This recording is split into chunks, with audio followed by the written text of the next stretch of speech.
Welcome to ICD-10-CM Part 3.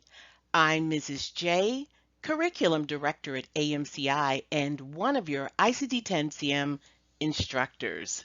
Let's begin. Previously, we reviewed ICD-10-CM conventions, general coding guidelines.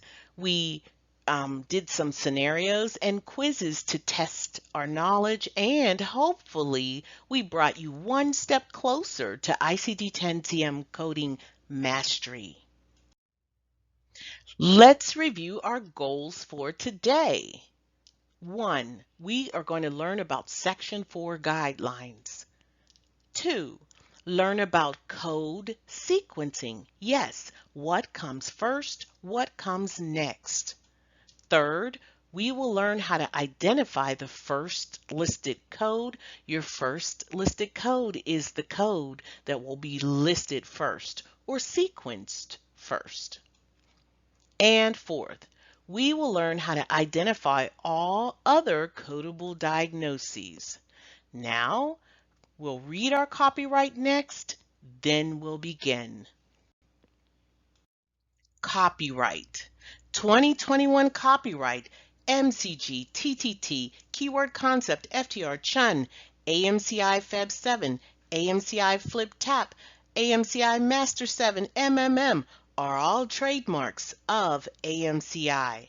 CPC is a registered trademark of American Academy of Professional Coders. CCS is a registered trademark of American Health Information Management Association. Content found within this presentation are copyright of the aforementioned. ICD-10-CM is maintained by the National Center for Health Statistics, and ICD-10-PCS is maintained by Center for Medicare and Medicaid Services.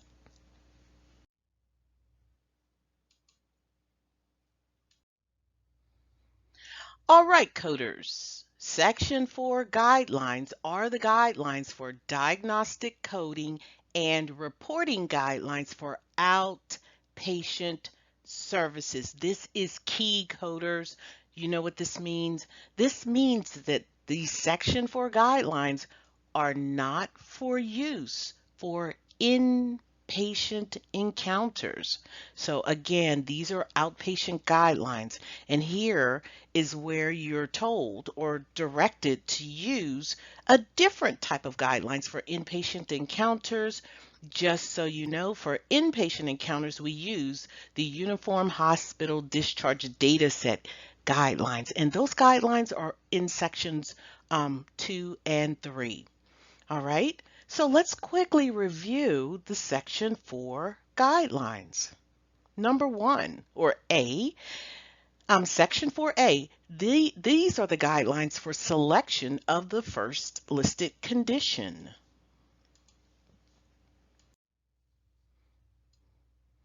And under that category, you've got outpatient surgery, observation stay, then we go to B. And the guidelines at the B level tell us to use codes from A00 through Z99. We have C guidelines that discuss accurate reporting of your ICD-10-CM diagnosis codes. D, codes that describe signs and symptoms. E, encounters for circumstances other than a disease or injury. F, level of detail in coding. And underneath F, you've got your ICD-10-CM codes with 3, 4, 5, 6, or 7 characters. 2, it instructs you to use the full number of characters required for a code. G, ICD-10-CM codes for diagnosis, condition, problem, or other reason for the encounter or visit. H, uncertain diagnoses and what to do. I, chronic diseases. J, coding all documented conditions that exist. K, patients receiving diagnostic services only. L, patients receiving therapeutic services only. M, patients receiving preoperative evaluations only. N, ambulatory surgery. O, routine outpatient prenatal visits. P, encounters for general medical examinations with abnormal findings. And Q, encounters for routine health screenings. All right, coders, it is time. We're going to review all of these Section 4 guidelines line by line, and I'm going to give you a brief overview of each of the guidelines. We are almost ready to begin. If you have your MCG manual, that is perfect because you probably should follow along in your MCG manual. If you don't have it, you may want to pause the presentation. Now, locate your Section 4 guidelines in your MCG manual, and we'll begin with answering the question, what are these Section 4 guidelines used for? Well, these guidelines are used for hospital-based outpatient services. So services that are not inpatient. What is an outpatient service? Like the ED facility, outpatient clinic. Again, anything that's not inpatient facility. Also, these guidelines are used for provider-based office visits. What is that? Those are doctor visits. So outpatient-based hospital and doctor visits. And remember, do not use these guidelines for inpatient facility coding. Now, if you have the MCG manual, you may want to write in inpatient facility coding because you do use it for outpatient facility. All right, our next topic is first listed code definition and use. Well, we use it in the outpatient setting. The term first listed diagnosis is used in lieu of the principal diagnosis. Yes, so whenever you hear people say principal diagnosis very often, and people use first listed diagnosis and principal diagnosis interchangeably. That's incorrect because principal diagnosis is for inpatient facility encounters. So you should only say principal when you're talking about inpatient. Anything else? First listed. And first listed code is going to be the chief reason for the encounter. So this is the chief reason the patient is being seen, and we call it the RFE, reason for encounter. And also, specific coding guidelines take precedence over these Section 4 guidelines. Specific coding guidelines can be found in Section 1C. Yes, there's Section 1C guidelines. We did not review them yet, but those are specific coding guidelines. Next, uncertain diagnosis. And anytime you have a doctor renders an uncertain diagnosis like the patient probably has diabetes. Suspected, the patient is suspected to have osteoarthritis, or rule out, we're going to rule out an acute myocardial infarction. Well, you know what, coders? In outpatient coding, we don't code that kind of stuff. We code what the doctor actually does, okay? So do not code inconclusive or uncertain diagnosis. Code the most certain. We code to the highest level of doctor certainty. So if the doctor is only certain about a sign or a symptom, let's say the doctor says, oh, we're going to bring the patient in to the ED and we're going to rule out a heart attack. No, we're not. We're not going to code for that rule out. We're going to code for the reason for that encounter, the chief reason for the encounter, which may just be chest pain. Next, selection of the first listed condition. All right, coders. Now, they tell you, we've already learned that you always look up the code in the alphabetic index first and then verify the codes in the tabular list. We know that. But when you have outpatient surgery, you're going to always code the chief reason for the surgery as first listed. Okay? If the patient's in observation stay, there could be two circumstances that they're there. Number one, they could be there for a medical reason, or number two, they could be in observation due to maybe a problem that occurred in outpatient as a result of outpatient surgery. Well, if the patient has been admitted from observation for a medical condition, then the medical condition will be your first listed code. Next, if the patient was admitted to observation from outpatient surgery for a complication, then the reason for the surgery will be your first listed code. And I guess I should have said this. First listed means that the code that you're going to sequence first, the code that you're going to assign first, is also first listed. I think you knew that, but I need to say it too. Next, we have some more topics. All right, so codes from A00 to Z99, guideline B, tells us that we have to use the complete set of the diagnosis coding. Guideline C, accurate reporting of ICD-10-CM diagnosis codes. It tells us that we have to code accurately. We have to follow the documentation.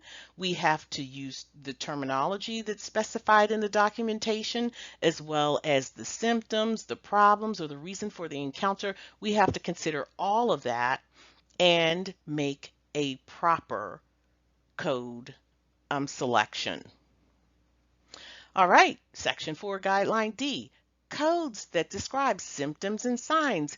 We know that we code them in the absence of a confirmed diagnosis. We know that. Level of detail in coding. Well, it tells us that we have to use the full extent of the coding characters that are required. To the left of the code, if it's specified in telling us that we need 5 characters, that is what we code. We're going to code the full level of detail in coding. We're going to code to the highest level of specificity. That is where we find that guideline. You're going to hear people saying it all the time. Code to the highest level of specificity. It's guideline F, section 4. Guideline G, ICD-10-CM code for the diagnosis, condition, problem, or other reason for the encounter or visit. We will sequence the chief reason for the encounter first, followed by any additional coexisting conditions and diagnoses. Uncertain diagnosis. This is guideline H. Doesn't that look familiar? Yes. And I know I put it in the section 4 twice, but it's that important. Do not code diagnoses documented as probable, suspected, questionable, rule out. If it's not definitive, then you will not code it. The doctor has to be certain. Code to the highest level of doctor certainty. Guideline H, chronic conditions. We can report them as many times as the patient receives treatment for them. Now, we're not going to code them multiple times, but at any encounter, if the patient is being treated for them, then you code it. And also, you're going to code all documented conditions that coexist at the time of the encounter. Guideline H, you're going to code them all. if they by being present and or if they affect the patient's treatment. You're going to code those coexisting diagnoses, and we will show you some examples of many of these guidelines. Also, do not code resolved conditions. Don't code them. They don't exist, so do not code them. However, if they are pertinent to your encounter, you can use history codes to denote or to identify that the patient had a past history. And you only use those history codes if their history of having a disease or illness is pertinent to the encounter that we're talking about.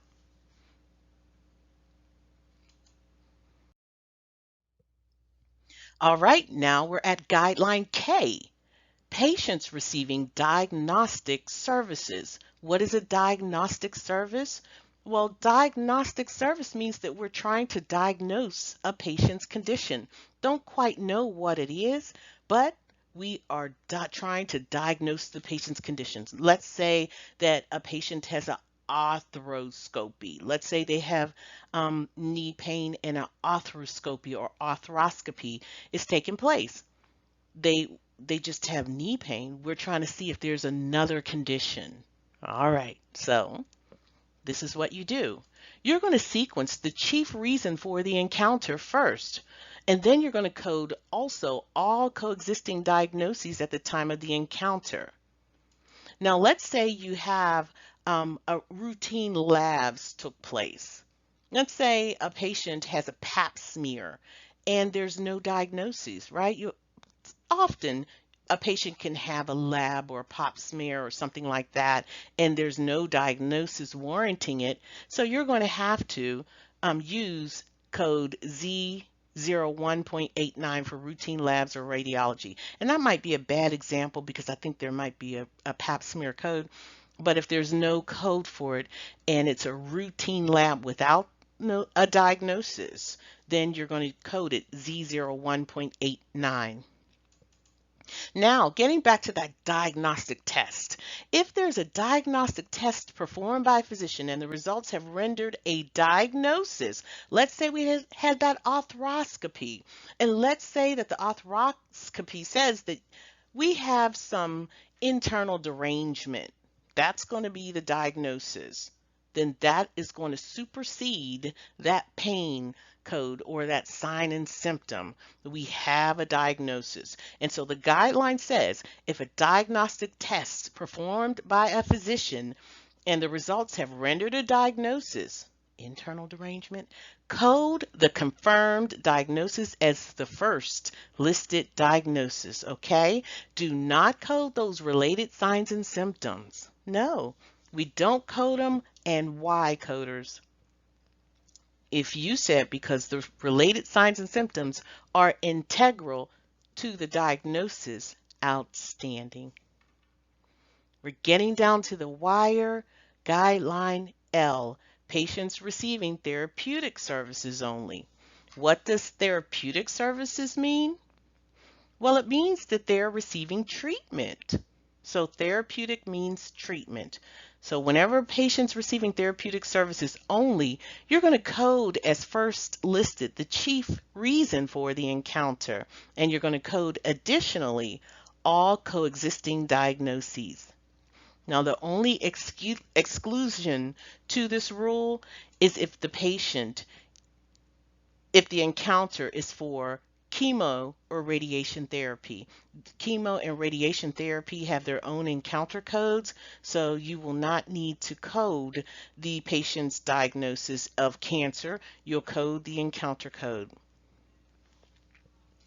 Patients receiving preoperative evaluations only, you're going to code as first listed a code from Z01.81 subcategory, and then you're going to sequence the reason for the surgery. Next.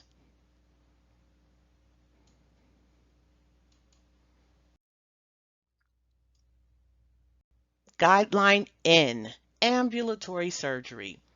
When you have a setting where you have two diagnoses. You have a preoperative diagnosis and a postoperative diagnosis. You're going to sequence the postoperative diagnosis first. Guideline O. Anytime you have routine outpatient prenatal visits, you're going to go see Section 1C guidelines. That's specific coding guideline, Chapter 15 for pregnancy conditions and prenatal conditions. Guideline P, encounters for general medical examinations with abnormal findings. Anytime a patient goes for a routine medical visit, a routine like an annual, and they find something during that encounter, Z00.00 or Z00.12 should be your first listed code. And finally, encounters for routine health screenings. You're going to find those guidelines in Section 1, C21, Chapter 21. We haven't gotten to those Section 1C guidelines, but we'll get there. Now that we've discussed the circumstance and how to code these Section 4 guidelines, I know what you're thinking. You're like, how the heck do we remember all of that? Well, I have something for you, coders. Not that you're going to remember it, but I have a little tool to help you use. Well, a tool for you to use that will help you ultimately remember the guidelines. All right, here it is. I love this tool. This is our selection of first listed code chart. I know it doesn't have a cute name, but I love it because on this chart, you've got 10 circumstances, 10 columns, okay? And in each column, you have a circumstance, all right? Column 1, signs and symptoms. Column 2, outpatient surgery. 3, observation. 4, chronic. 5, coexisting. 6, diagnostic procedures. 7, therapeutic services. 8, preoperative evaluations. 9, ambulatory surgery. And 10, general medical exam with abnormal findings. They look familiar, right?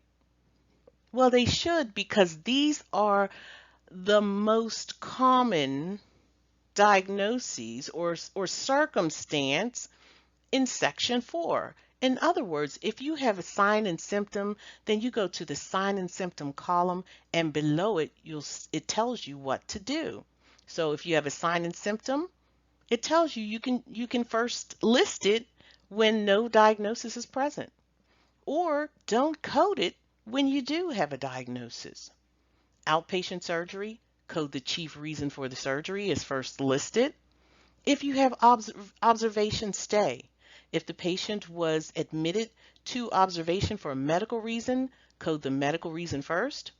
If the patient was admitted to observation for a complication, sequence the reason for the surgery first. If you have chronic conditions, it tells you can report them as many times as the patient is receiving treatment for them. Coexisting conditions, code them. Always code coexisting conditions if they exist or if they could affect the patient's treatment. And do not code resolved conditions, and use your history codes for past diagnoses that are pertinent to the encounter. When you have diagnostic procedures, if you have a routine lab, go ahead and use Z01.89 if you don't have a diagnosis. If a diagnostic test is performed by the physician and the results have rendered a diagnosis, this guideline tells you code that diagnosis in lieu of the signs and symptoms. And don't code those signs and symptoms because they are integral. Therapeutic services, you're going to code as first listed the chief reason for the encounter, and code additionally all coexisting diagnoses. And the only exception for therapeutic services will be encounters for radiation and chemotherapy. Preoperative evaluations, you're going to code first a code from the Z01.81 category. A preoperative evaluation is a preoperative test, or not test, preoperative exam. And then after This Z01.81, you're going to sequence next the reason for the surgery. 9, ambulatory surgery. When you have a preoperative and a postoperative diagnosis, always code the postoperative diagnosis. And 10, a general medical exam with abnormal findings, Z00.00 or Z00.12. And you might just say, Mrs. J, we just did that. Why did you do it again? I bet you learned something. I don't care if I can get you to learn something by repeating, I'm going to do it. And that's the way you learn these guidelines and are able to recognize and apply it. But the best way to learn these guidelines is through exercise. So I think you're ready for some exercises. Your guideline strength will definitely increase with practice. So let's get started. Now, the first thing that we need to do before we begin, we need to review general coding guidelines on signs and symptoms. So guideline 4, maybe 5 and 6, but really 4. I want you to know what a sign and symptom is. So a symptom is according to the patient, like a headache, and a sign is what the doctor can confirm. Now, we'll need to know signs and symptoms that are integral or related to a disease, and these signs and symptoms are often clinical indicators of a disease. So other words, it means they're related and often indicators that suggest that a patient has a disease. So let's do an exercise on identifying signs and symptoms. Then we'll do a clinical indicator exercise. All right, let's get started. All right, coders, it's up to you. It's now your turn to tell me if it's a sign or a symptom. I'm going to point to the sign or symptom in the middle of the screen, and you tell me if it's a sign or symptom. All right, let's begin. Oh, by the way, let me remind you, a sign is according to the doctor. Okay, let me put my little pointer. And a symptom, that's according to the patient. All right? Okay. Cough. Is it a sign or a symptom? All right, if you said it is a sign, outstanding. Remember, when it's according to the doctor, it means the doctor can tell. The doctor can see it. Act like a sign, like a stop sign. Sign means that the doctor can see it. Okay, well, that's probably a bad example, but it's a sign. Let's say a neon sign. Thank you, Ms. Rochelle. Yeah, she put this little neon sign. Yeah, that means that everybody can see it, not just the doctor. All right, next up, nausea. Is it a sign or a symptom? If you said it's a symptom, outstanding. The doctor can't tell if you have nausea. The doctor can assume it's nausea, but you know for sure it's a symptom. Next, vomiting. Is it a sign or a symptom?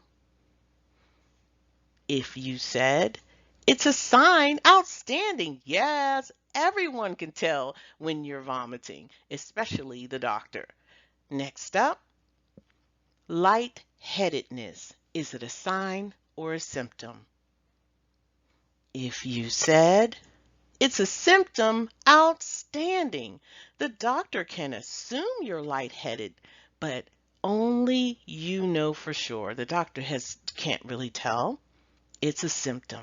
Next, what about joint pain? Is it a sign or a symptom? Is it apparent to the doctor or is it just apparent to the patient? If you said joint pain is a symptom, outstanding. And finally, the patient has a distended abdomen, meaning that abdomen is sticking right out. Boom. If you said it's a sign, yes, that's a neon sign, outstanding. All right, so hopefully you get it, you understand. what a sign and a symptom is? Now, we got another exercise. We're going to talk about clinical indicators. These signs and symptoms are often indicators of a disease. If a patient has cough and vomiting and nausea, maybe they have the flu. Okay? All right. So, let's get started.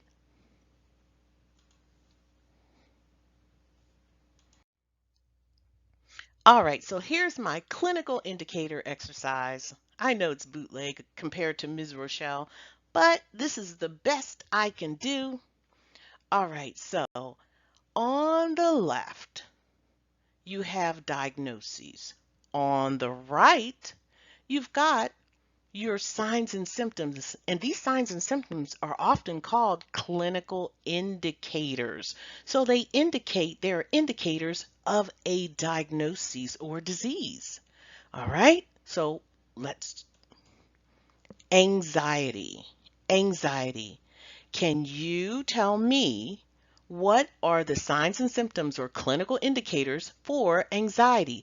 Is it joint pain, stiffness, or bone spurs? Is it nervousness, rapid breathing, increased heart rate, sweating? It is. So we're going to, and if you look at the others really quick, you'll see that these are the clinical indicators for anxiety. Next, allergic rhinitis. Allergic rhinitis. Well, allergic rhinitis means allergic nose inflammation. Rhinitis means nose, itis, inflammation. So if you say, look up here, is this joint pain? Stiffness, bone spurs? Or is it sneezing, running nose, itchy eyes? Is it chest pain, weakness, shortness of breath? Is it fatigue, weight gain, or constipation? Which are the clinical indicators for allergic rhinitis? If you said sneezing, runny nose, itchy eyes, outstanding. Hypothyroidism. Hypothyroidism is the diagnosis. Can you tell me what are the clinical indicators for hypothyroidism? Is it joint pain, joint stiffness, bone spurs? Is it chest pain, weakness, or shortness of breath? Or is it fatigue, weight gain, and constipation? If you said fatigue, weight gain, and constipation, outstanding. All right, you're doing good, coders. You are indeed. What about osteoarthritis? What are the clinical indicators for osteoarthritis? Is it joint pain, stiffness, or bone spurs? Or is it chest pain, weakness, shortness of breath? If you said joint pain, stiffness, and bone spurs, outstanding. And finally, coronary artery disease. All right, coronary artery disease, the only one that we have left are chest pain, weakness, and shortness of breath. All right, coders, if you learned something, that is outstanding. And if you didn't learn anything, if you just learn that signs and symptoms are synonymous with clinical indicators, they are indicators of possibly a diagnosis or disease. All right, so now that we've gotten that out of the way, we've learned about Section 4 guidelines, we've learned about the definition of signs and symptoms, we've learned about clinical indicators. You know what, coders? You are ready. We are going to continue our exercises, and we are going to learn how to select the first listed diagnosis in a scenario. Before we get to those scenarios, let's go ahead and review the steps to identifying the first listed code. Number 1, in your scenario, you need to inventory all possible diagnoses, signs, and symptoms, everything. Any diagnosis, sign, or symptom, write it down. Number 2, identify your first listed code based upon the guidelines that we've just reviewed. And 3, apply all guidelines, not just Section 4 guidelines, but all other guidelines. All right, are you ready for your first one? And of course, I'm going to walk you through this. Exercise 1. A 6-year-old patient and mother arrives at the doctor's office with complaints of congestion, fever, and ear pain. The physician examines the patient and determines that the patient has otitis media. Identify the first listed diagnosis and all other codable diagnoses. All right, so let's review our steps. Step 1, we have to inventory. Step 2, identify the first listed diagnosis. And step 3, apply all other guidelines. But before we get to inventorying, well, I think I do. I'm going to highlight my keywords and then I'm going to just show you something. All right, so the patient has congestion, fever, ear pain, and was diagnosed with otitis media.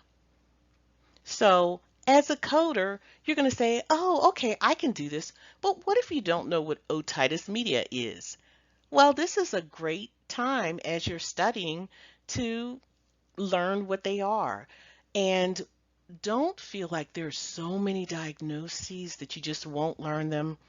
You know what, coders, by the end of this instruction, you would have seen so many that at the testing level, they are going to review the most common diagnoses, the most common ones. So you probably will have seen everything that you're going to see on this exam. So let's get started. Let's learn what otitis media is. So if you look it up, and this is the only thing that I want you to Google, if you come across a diagnosis that you're not familiar with, a simple Google search will help you. So otitis media is also referred to as a middle ear infection. Yes, so that's what it is. It's a middle ear infection, and the clinical indicators or signs and symptoms that point to the disease called otitis media are right here. It'll say, all right, well, also up here too. The patient could come in and say they have drainage or fluid from the ear or hearing loss. That's extreme. But typically, people can experience pain in the ear pain, fever, loss of appetite, vertigo, inflammation or ringing in the ears. If it's an infant, the infant could be crying. The patient could have a headache, nasal congestion, or nausea. So you don't necessarily have to have all these indicators, just one or two to be an indicator of a potential disease or disease process. So these are the clinical indicators of otitis media. Now let's get to identifying our first listed diagnosis code.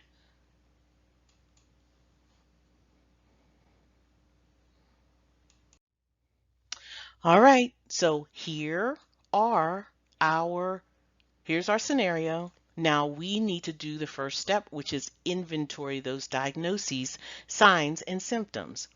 We have congestion, fever, ear pain, and otitis media. The next thing that we need to do is identify the first listed code. All right, so how are we going to do it? This is how we're going to do it. See this purple box? It used to be white.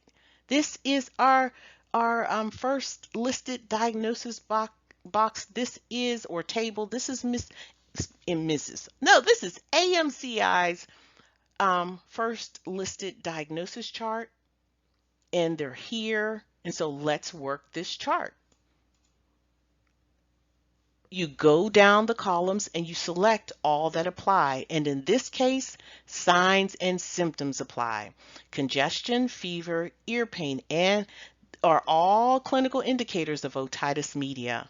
So when they are, you are told do not code your signs and symptoms that are integral or clinically related to a diagnosis.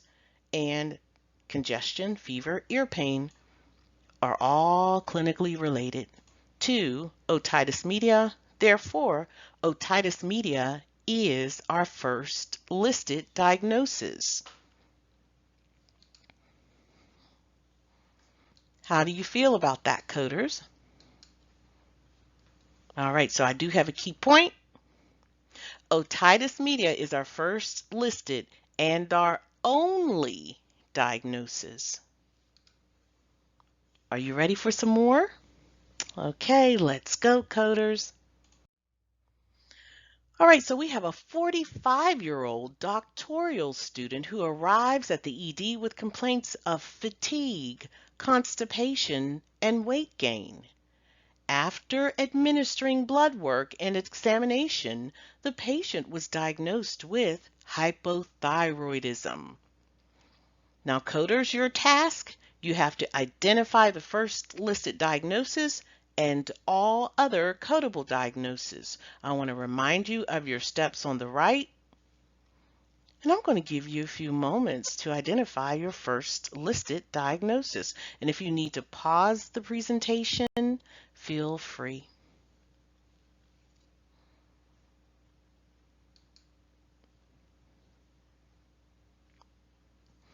Okay, let's move on. Before we solve it, let's go ahead and let's look at me identifying our inventory. We have fatigue, constipation, weight gain, and hypothyroidism. So if you don't know what hypothyroidism, it is a condition of the thyroid gland that doesn't produce enough thyroid hormone. And the hypothyroidism is also referred to as underactive thyroid. Now let's take a look at these symptoms or clinical indicators. All right, so the patient could have fatigue, cold sensitivity, constipation, dry skin, and unexplained weight gain. Now, these are the most common symptoms, but people could have lethargy, delayed puberty or slow growth, hair loss or dryness, brittle nails, enlarged thyroid or goiter, high cholesterol, irritability, sexual dysfunction, slow heart rate, sluggishness, irregular uterine bleeding. So there are lots of symptoms and signs. And you know what, coders? Let's get back on track. Let's go ahead and identify the first listed diagnosis. And again, you see these little yellow boxes that remind you, we do not code clinical indicators or signs and symptoms that are integral to a diagnosis. So, with that said, let's do our 3 steps.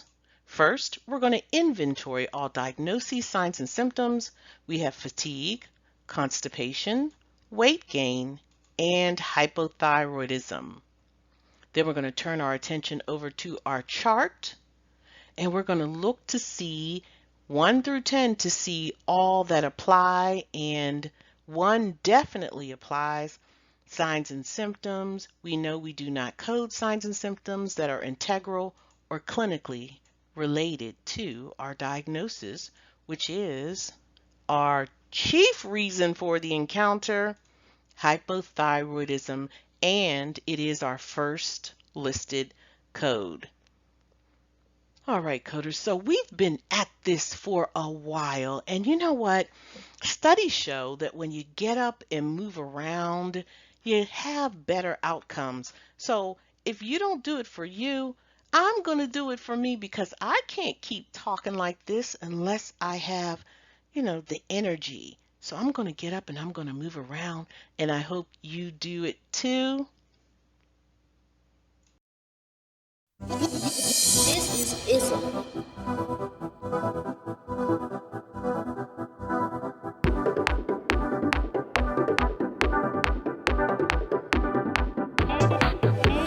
I held you for love, there's no way you're missing.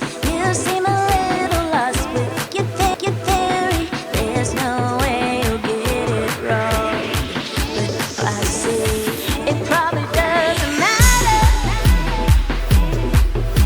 to you, but to me, have the truth on the platter. Clear stay to see you'll find the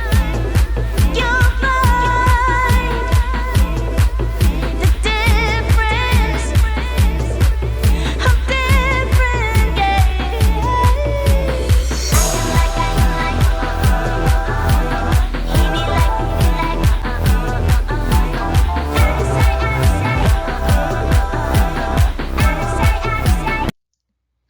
Woo! How do you feel? I know I feel reinvigorated and I'm ready to move on. I hope you are too, coders. Exercise number 3. A 25-year-old patient arrives at the ED with complaints of ankle pain, swelling after falling and injuring her ankle. The physician sent her for x-rays. While in the x-ray suite, the patient was asked the first day of her last menstrual period. Since she did not know, a pregnancy test was administered. The results from the pregnancy test came back positive, and the x-rays revealed a fracture. The physician diagnosed the patient with pregnancy and right ankle fracture, applied a cast, and referred the patient to her OB for further management. Identify the first listed diagnosis and all other codable diagnoses or diagnoses. All right, now this might be a little more than the others, but you're going to have some aha moments. I know it. And let's go ahead and identify our keywords. So some of you might be like, oh, that's a huge scenario. It might be larger than the others, but our task is to highlight our keywords, and our keywords are our diagnoses, signs, and symptoms. That's it. So we have ankle pain, ankle swelling, pregnancy, and right ankle fracture. Coders, that is straightforward, right? Okay, now let's do our due diligence. Let's inventory. That just means write them down. So we have ankle pain, ankle swelling, pregnancy, right ankle fracture. We're going to get our chief reason for the encounter table. I know it doesn't have a name. Okay, AMCI first listed table. That is the name of it. All right, and what we're going to do is we're going to look 1 through 10 and see what applies. So if we stop at 1, signs and symptoms, you almost, to me, it seems like you almost, well, you stop at 1 most often. Doesn't always apply, but often it does. So if you have signs and symptoms, you do not code signs and symptoms that are related. And we have ankle pain. Ankle pain is related to what? Pregnancy or fractured ankle? Well, it's the fractured ankle. The ankle swelling is also related to the fractured ankle. So we're going to get rid of these 2 integral diagnoses. And next, we are going to determine if we should code for pregnancy and fractured ankle, and the diagnosis, well, number 5 says that when you have coexisting conditions, we have coexisting conditions, code all documented conditions that coexist at the time of the visit. These two coexist, so we code them. Now we have one problem. Of these two, which one is the chief reason for the encounter?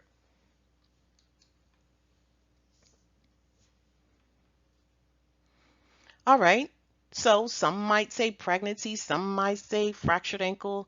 This is going to be your teachable moment, coders. So if you're doing other stuff like watching TV, talking to the kids, rocking the babies, stop. Here is a moment that you really, really need to listen to. Why? You need to answer this. You've got two diagnoses, and you need to answer, why did the patient go to the OR or the ED? If you can't tell, you look at what that physician did. What did that physician treat the most? Okay? What did the physician treat the most? And if you said fractured ankle, outstanding. But our case is we do know why the patient went. The patient went because they had ankle pain and swelling, and that's related to the ankle fracture. So we knew that. There was no really dispute.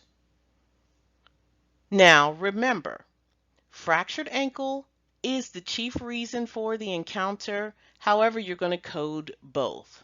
And that's the way it's done. And you're going to see some more scenarios where it's not as cut and dry, but this is a good teachable moment. Why did the patient go in the first place? If you can't answer that question, then you go up to your chart and you look for a reason or look for something that will help you answer your question. We have some more. Are you ready to roll? Let's go. Exercise number 4. A 14-year-old was skateboarding, listening to music, and video recording his journey along a sidewalk. He failed to see the metal trash cans along his path and ultimately collided with the cans. The boy was unconscious and taken to the ED via ambulance. Upon examination in the ED, the physician noted a Glasgow Coma scale of 2, meaning that the patient was able to open their eyes due to pain and moaning. And the patient also had a finger laceration. The patient was intubated and placed on a heart monitor, and the laceration was repaired. The patient's full consciousness was restored within a few hours. Final diagnoses: scale 2 coma and intermediate finger laceration. Identify the first listed diagnosis and all other codable diagnoses. All right, coders, you've got some work to do. What are your key words? If you said scale 2 coma and intermediate finger lacerations, outstanding. See all those words, and we just have 2 diagnoses. Yeah, so don't let these long scenarios intimidate you. As you can see, they can be broken down into tiny nuggets. All right, let's go ahead and determine what is the first listed diagnosis. All right, so now our first step, we have to inventory. Yeah, we have 2. We have a level 2 coma and a finger laceration.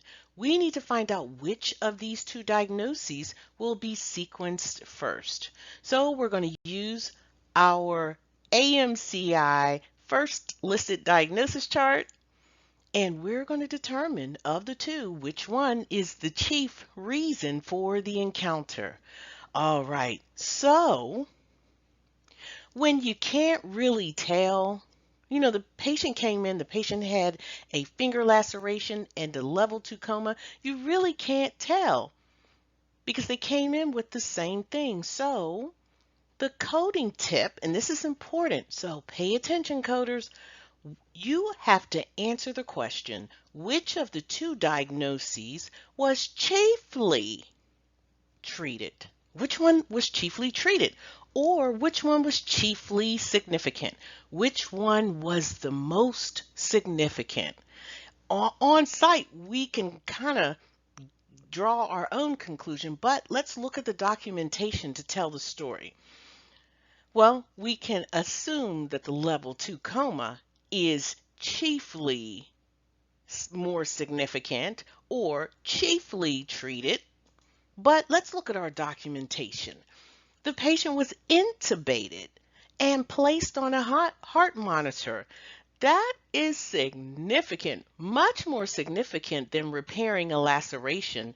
In other words, stitches or sutures, much more significant. Heart monitor requires people monitoring the patient's heart. Intubation, that's a procedure. Yeah, so the level 2 was chiefly treated and or chiefly more significant or more complex than the finger laceration. All right, so that was a teachable moment when you don't know what is chiefly treated or chiefly significant. Now, I want to just remind you about the steps to selecting a first listed code. We tend to just do step 1 and 2, and 3 we really haven't had any examples. So this next scenario will demonstrate number 3. Are you ready? Okay, so don't forget, step 1, you do your inventory. Step 2, identify your diagnosis, your first listed diagnosis, and use that AMCI first listed diagnosis chart. And in 3, apply all guidelines. All right, here we go. A 16-year-old arrives at the ED with a head laceration and in an unconscious state. Upon admission, the Glasgow Coma Scale revealed level 2 coma. Patient was intubated and placed on heart monitor, and the intermediate head laceration was repaired at bedside. After 4 hours, the patient's consciousness was restored. The physician's final diagnoses, level 2 coma with cerebral contusion and laceration. Now, coders, identify the first listed diagnosis and all other codable diagnoses. All right, so let's go ahead and let's highlight our key terms. We have the Glasgow Coma Scale. We have an intermediate head laceration, level 2 coma, cerebral contusion, and laceration. All right, so these are our key terms. Let's go ahead and inventory.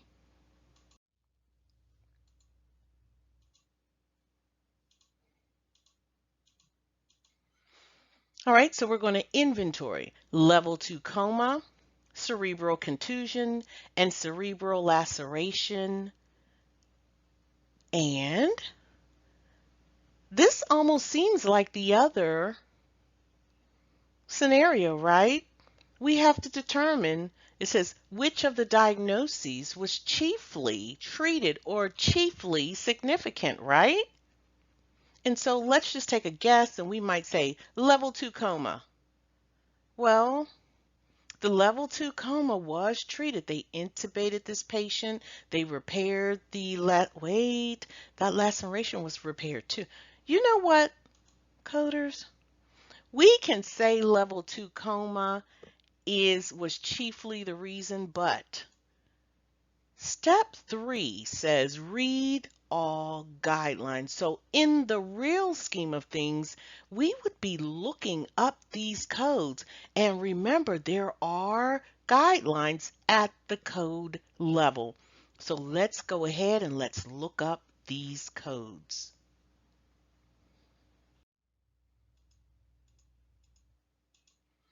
All right, let's go ahead. We put our inventoried diagnosis and we're looking up our first code. We're going to look up level 2 coma. No, we're not going to look it up in the index first. Let's just assume I did, and it took me to subcategory R40.2 coma. But look at these red instructional notes. It says code first any associated fracture skull or intracranial injury, and it's listing your category S06. So I believe we do have an intracranial injury, and if we have an intracranial injury, it means that that level 2 coma goes from our first listed to our subsequent listed or our secondary listed. Whenever you see this instructional note that says code first, that means that that code is a manifestation code. Yes, so if something has to be sequenced before it, it's a manifestation code, but it's not in general a manifestation code. It's only a manifestation code when you have a fracture of the skull or an intracranial injury. And I believe, coders, that we have an intracranial injury because if I look up cerebral contusion and laceration, it takes us to subcategory S06.33, contusion and laceration of the cerebrum, unspecified. But if we go down to our code S06, and be mindful, it is of the same category, S06, S06. They share the same BOS. 333, contusion and laceration of cerebrum, unspecified, with loss of consciousness of 1 hour to 5 hours and 59 minutes. Well, in our documentation, this patient lost consciousness around 4 hours. All right, so the patient was unconscious for 4 hours. So this is our code, S06.333. But if we go back to our coma codes, it tells you that you're going to sequence this category or subcategory R40.2 after your contusion and laceration code. So we are going to, just so you know, we are going to sequence our coma scale codes, coma scale level 2 from subcategory R40.21 and our subcategory R42.22, we're going to code R40.222. All right. And just so you know, when you get to specific coding guidelines, chapter 18, you will review these coma scales. But just so you know, the first subcategory R40.21, this is where they measure your eyes, if your eyes are opening or not. And R40.22, this is measuring your verbal response. But since the doctor said it was level 2, then we're going to apply both. Okay. S06.333A will be our first listed code, followed by our R40.212, R40.222. These are the manifestations of our first listed code.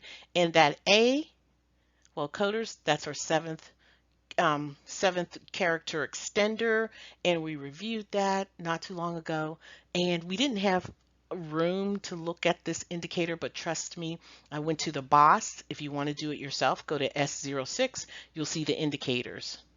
All right, coders, I think I also want to show you something else. Well, we had some guideline teachable moments, meaning we had to apply some guideline knowledge. And the first was code first. When you see code first in the red instructional notes, that is a manifestation code. The instruction is the manifestation code. It's not always a manifestation, but read the instruction, okay? And when it says do not sequence, when it is a manifestation code, you do not sequence manifestation codes first. Okay, so when you see code first language and use additional code, that is telling you the sequencing order, and anything that should be sequenced after the first code is a manifestation. And this is guideline A, section 1A13. Now, the next guideline that we had a teachable moment with is section B9. Yeah, we had a combination code. The head laceration and the cerebral hemorrhage, that was one code. And the guidelines tell you that when you have a combination code, don't code them separately. So the combination code was a guideline teachable moment, and the level 2 coma, that's a manifestation. So the combination code will be our first listed diagnosis. All right, coders, I hope you had an aha moment, because we are moving along. And now, exercise 6. A 25-year-old patient arrives at the same day surgery center for the Cartiva great toe implant surgery. The patient complains of pain in the great toe and unable to wear high-heeled shoes. The patient has a history of diabetes type 2. The physician diagnosed the patient with hallux rigidus, and it is your job, coders, to identify the first listed diagnosis and all other codable diagnoses. Now, coders, you might say, well, wait a minute. If the doctor said the patient has hallux rigidus, why wouldn't that be the diagnosis? Well, it could be, but it's your job as the coder to look through the documentation to see if there's any other codable diagnosis, and if anything was chiefly more the reason for the encounter. So we have to determine what is the chief reason for the encounter, and if that doesn't work, then we go through our table and we figure out the chief reason for the encounter. Now, let's review our keywords: pain in great toe, type 2 diabetes, hallux rigidus. Okay. Now let's take a look at these diagnoses, and you know what? I don't expect you to know what these are. So let's take a look. What is hallux rigidus? Well, we've got two images. The one on the left is called hallux valgus, and the one on the right is hallux rigidus. So hallux valgus is a bunion and hallux rigidus is arthritis. That's the difference between the two. Now, the clinical indicators of a hallux bunion, well, it's actually, you can see some of those signs and symptoms. The symptoms are pain. The sign is pressure or sensitive prominence at the fifth metatarsal, so it's sensitive there because you can tell it's red, and it's prominent, it's sticking out. And great toe deviation is a sign. The great toe is going in the opposite direction. Well, we don't necessarily have to say opposite, but it's going to the left on the left foot, and if the bunion was on the right foot, it could go very right. All right, so hallux rigidus, the clinical indicators are pain, stiffness, loss of motion, and the patient can't stand on their toes. It is arthritis in this area where you see these osteophytes. It's painful. All right, so I think we need to get back to our scenario, we're going to leave the bunion alone and we're going to take the little furry toes with us. Okay, now we're going to inventory our diagnoses: pain in great toe, diabetes type 2, hallux rigidus. We're going to get our chart and we're going to determine the chief reason for the encounter. And let's start. Let's look down our chart. We're going to start at 1 because we have some signs and symptoms. That pain in the great toe is a symptom, and we do not code signs or symptoms that are integral or clinically related to a diagnosis. And the pain in the great toe is related to the hallux rigidus. And remember, that's arthritis, right? So we're going to get rid of pain. You got to go. It's a distraction. Now we have two diagnoses. We have diabetes type 2 and hallux rigidus. All right. So the guideline that we're going to follow is, can you take a guess, coders? If you said we're going to follow guideline 2, outstanding. Yes, other guidelines apply, but guideline 2 is the most relevant. This is the guideline for outpatient surgery. It says code the chief reason for the surgery as the first listed code. So the chief reason for the surgery, is it diabetes? No. Is it hallux rigidus? Outstanding, yes. And remember, the patient had same-day surgery. When you have same-day surgery, follow the outpatient surgery rules, if applicable. Now, you might say, well, hey, there are other guidelines that apply. You have coexisting conditions, you have chronic diseases. Absolutely, but always follow the most relevant guideline. And the most relevant guideline is that the patient was at the same day surgery. You'll often find that you're going to use these chronic diseases and this coexisting condition, and it would still lead you to the same answer. But always remember, try when you can to follow the most relevant guideline. And our answer for exercise 6, hallux rigidus. Now you might say, Mrs. J, some of these are just so obvious you can just easily tell. You can, but once you get more advanced, and you're going to move on very soon, you're going to see this chart is going to help you because it's not going to be so cut and dry. It keeps your brain focused on what you need to be looking at, what you need to do to determine the first listed code. But I didn't want to go too difficult. That wouldn't be right. Okay, so we've got our last exercise and you all are doing fantastic. I just know it. Exercise 7. And because this is the last one, I want to reiterate the steps. Step 1, you're going to have to inventory all possible diagnoses, include your signs and symptoms. Number 2, identify your first listed diagnosis. And 3, apply all guidelines. Patient arrives to the physician's office with complaints of severe abdominal pain.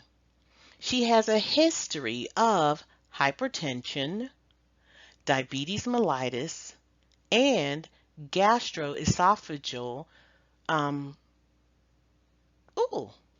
gastroesophageal reflux disease. I apologize.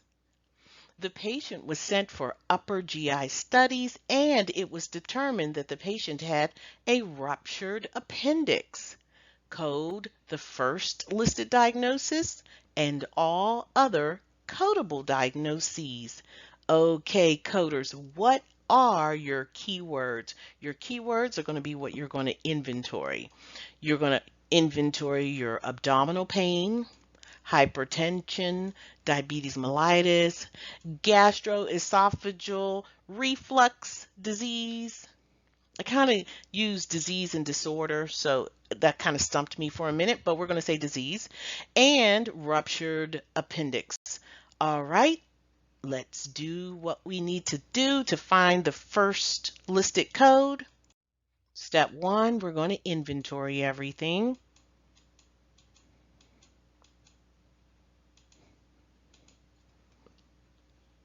You all with me? Step 2, we're going to locate or identify our first listed code. We're going to do it using the AMCI first listed code chart, and we're going to stop at signs and symptoms. Do we have any signs and symptoms that are integral to a diagnosis? Well, let's just review what the diagnoses are. HTN, diabetes mellitus, GERD, and ruptured appendix. And we do have severe abdominal pain. We know that's a sign. No, it's not a sign. It's a symptom, right? So if abdominal pain is a symptom, it could be related to either the GERD or ruptured appendix. So guess what? It gotta go. You gotta go. Bye. Okay. Now we've got 4 diagnoses here. Our job is to determine the chief reason for the encounter. Number 5 says that when you have coexisting conditions, you code all documented coexisting conditions that exist at the time of the encounter. They all exist, and or if they impact the patient's treatment. So they do exist, and they could definitely impact the patient's treatment. So we are going to code all of them, but our task is to determine which one of the 4 is the chief reason for the encounter. Now, if you were paying attention, you would know that the patient was sent. Well, the patient arrived with abdominal pain. The patient was sent for upper GI studies, and it was determined that the patient had a ruptured appendix. So ruptured appendix is our first listed code. It was the most chiefly treated and chiefly significant of the 5 during this encounter. So it is our first listed code, and you would code all others secondary or subsequently. All right, that's it. How do you feel, coders? How do you feel? Well, if you want some exercises to do on your own, if you are in the AMCI course, just go into your LMS. You have a handout and you can practice. Now let's go ahead and let's end things by summarizing. Remember, we were studying today Section 4 guidelines. These guidelines only pertain to outpatient encounters, outpatient facility, and doctor visits, okay? And we do not code. This is really significant. So this is a guideline you probably need to keep in your head. You don't code inconclusive diagnoses. Don't code them. You have to code to the highest level of doctor certainty. If the doctor's not certain, don't code it. Another thing, code to the highest level of specificity. And always, always, first, code the chief reason for the encounter. Now, if you don't know what that is, use the chart and you are good. Here's the chart. And it's in your MCG manual. It's not purple, but it is white and you should use it. So again, your chief RFE, reason for the encounter, and code to the highest level of certainty and specificity.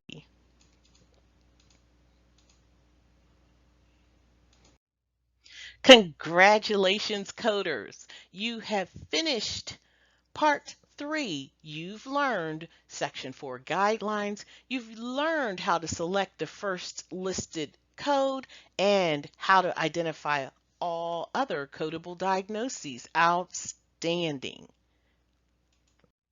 Now you're ready for Part 4. And this is going to be a short presentation. We're going to demonstrate learning the categories by sight. Yes, we're going to show you how to do it. And I just didn't come up with this by myself. A lot of the AMCI students helped me do it. It's a lot of fun. So I look forward to seeing you in Part 4. Thank you for watching an AMCI exclusive presentation in partnership with AAPC. Until next time.